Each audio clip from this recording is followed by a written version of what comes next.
Pois é, pessoal. O Palmeiras anunciou seu novo reforço para a temporada, o atacante Lázaro, que já foi apresentado, já foi inscrito, inclusive já pode até estrear na próxima partida contra o Santo André pelo Campeonato Paulista. O jogador chega para compor o elenco do Verdão, numa posição que o Palmeiras precisa de jogadores, mas a contratação não passou imune a comentários e questionamentos dos torcedores que fizeram uma pergunta bastante pertinente, bastante válida sobre essa política de contratações e uma possível contradição nas mensagens que o Palmeiras passa ao seu torcedor. É sobre isso que nós vamos falar aqui no vídeo de hoje. Eu já vou entrar nos detalhes dessa questão. Mas antes, um breve convite para você que está me assistindo aqui pela primeira vez. Se você quiser receber mais vídeos, você pode se inscrever no canal. E se você gostar do conteúdo, deixa um like que você me ajuda.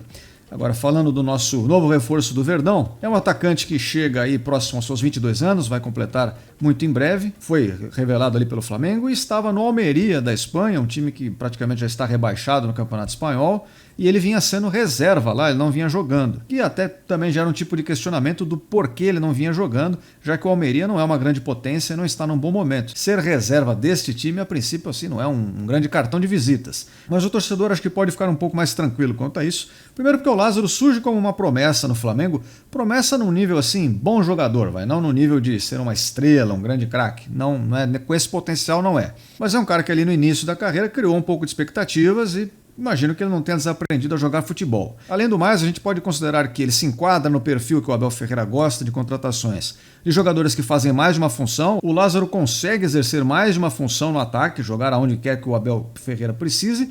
E do ponto de vista técnico, ele é um jogador que está, pelo menos do nível do que nós já temos, para cima. Não está abaixo, então nesse quesito deve melhorar também o setor de ataque palmeirense, quando comparado aí às opções de Breno Lopes, Rony ou outros jogadores que podem jogar aberto pela ponta. Para que essa negociação se fechasse, o Palmeiras pagou 1 milhão de euros pelo empréstimo de 1 ano, com a opção de renovar o empréstimo por mais 6 meses, pagando metade desse valor, e com a opção de compra também ao final do contrato, na casa de 12 milhões de euros. É a maior contratação da história do Palmeiras, caso ele feche, daqui a 1 ano e meio, esse tipo de negócio. O que nós ainda não sabemos se vai acontecer, obviamente depende do interesse ali do Palmeiras em relação ao desempenho do jogador. A questão da extensão do empréstimo, provavelmente o Palmeiras colocou essa cláusula na negociação visando o Campeonato Mundial de Clubes de 2025, porque supondo que o jogador vá bem ao longo de 2024, seria muito ruim você se desfazer dele no final do ano e não ter o atleta para uma competição importante do ano seguinte. Então, eu creio que foi pensando nisso que o Palmeiras colocou essa opção de pagar um pouco a mais para estender o empréstimo. Mas a grande questão não é essa, Eu falei que a torcida do Palmeiras gerou alguns questionamentos em cima disso, por uma questão que vai um pouco além disso que nós falamos. Não é só para saber se o jogador tem 22 anos, se ele vai custar 1 milhão de euros ou não, enfim.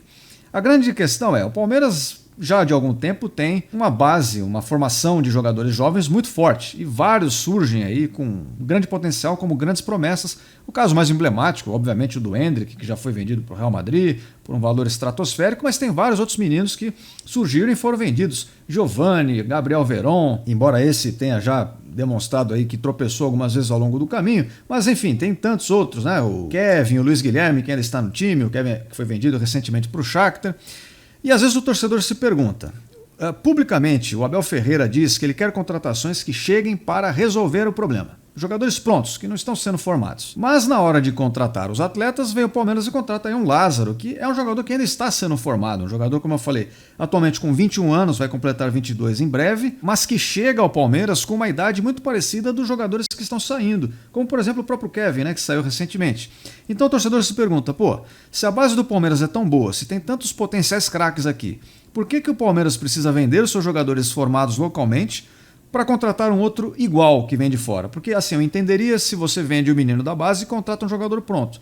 Mas você está vendendo um menino da base e contratando outro menino de outra base, praticamente, E vamos colocar aqui, vamos ponderar que sim, é um questionamento interessante esse. E eu vou tentar explicar para vocês essa questão de uma maneira simples. Aparentemente, isso é uma coisa que até foge um pouco da estratégia do clube. Não é que o Palmeiras tenha como uma linha de negociação, como um ideal de negociações fazer isso. Mas é uma circunstância que é dado muito em função do próprio atleta. Os próprios jogadores condicionam os clubes, às vezes, a se submeterem a esse tipo de situação. Eu concordo que você poder aproveitar um jogador aqui da base, que tem identificação com o clube, tem um histórico, já conhece todos os processos internos do clube, é legal também, tem um potencial de dar certo, às vezes até maior do que se você traz um estrangeiro, alguém de fora que não conhece tudo isso que o jogador da base conhece.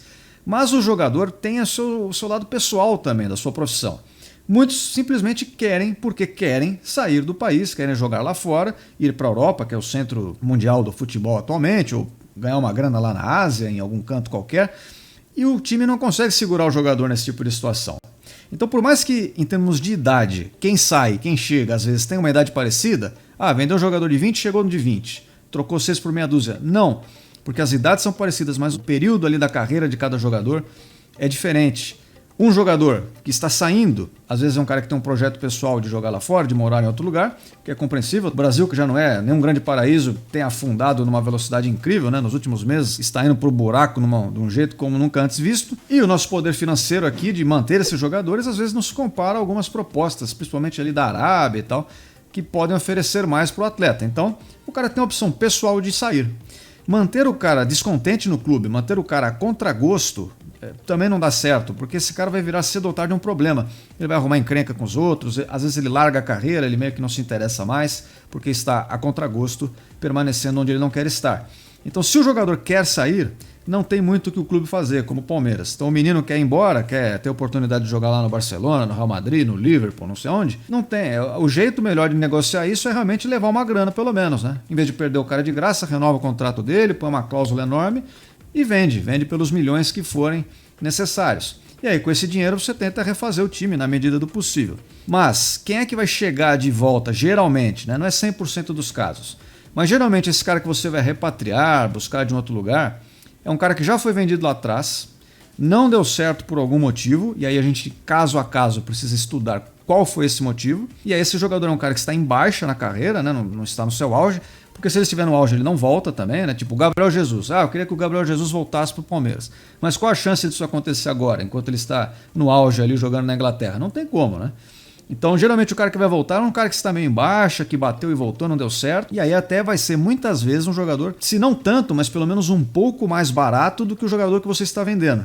E aí, além de você trocar um jogador por outro, você ainda de repente ganha uma grana em cima disso, né? Você vende um cara por 15 e compra outro por 7, 8, 6 e acaba pelo menos fazendo um caixa em cima da negociação. Mas é claro que esse que você está trazendo às vezes também vai dar errado, né? Você não vai conseguir aproveitá-lo e às vezes ele está em baixa lá fora por um bom motivo, ou seja, porque ele realmente não rende, não tem um futebol adequado para valer aquilo que foi pago por ele.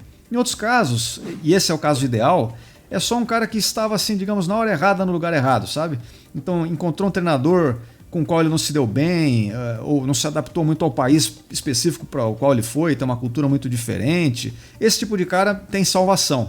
Os que não têm salvação são os que não querem nada com nada. Os caras que às vezes nem jogam tão bem assim, mas tem um bom empresário, consegue uma grande negociação, porque aproveita a hora certa de vender. Enfim, né, tem que ver caso a caso. No caso do Lázaro, eu não acho que ele seja um craque, não me parece que ele venha assim para fazer o torcedor palmeirense suspirar, mas acho que em relação ao que o Palmeiras tem, e dada a carência do elenco na posição de ataque, onde precisa de opções, é uma contratação interessante. O preço é baixo, 1 milhão de euros, por mais que seja só empréstimo, mas dada a necessidade do clube, parece um valor compatível, e com essa opção de renovar por mais tempo. E se ele for muito bem, se o palmeirense se apaixonar pelo Lázaro, vamos ver o que acontece, o Palmeiras ainda pode eventualmente comprar lá na frente esse jogador, se valer a pena. O que nós não sabemos, mas eu espero que sim, né? Porque se o Palmeiras contratar, porque deu muito certo, quem sabe a gente tenha tido bons resultados em cima disso. Então esse é o questionamento, pessoal. Por que o Palmeiras vende um jogador novo se ele vai contratar um jogador novo depois? É por isso, porque o cara que está saindo, ele está no momento de sair, ele quer sair.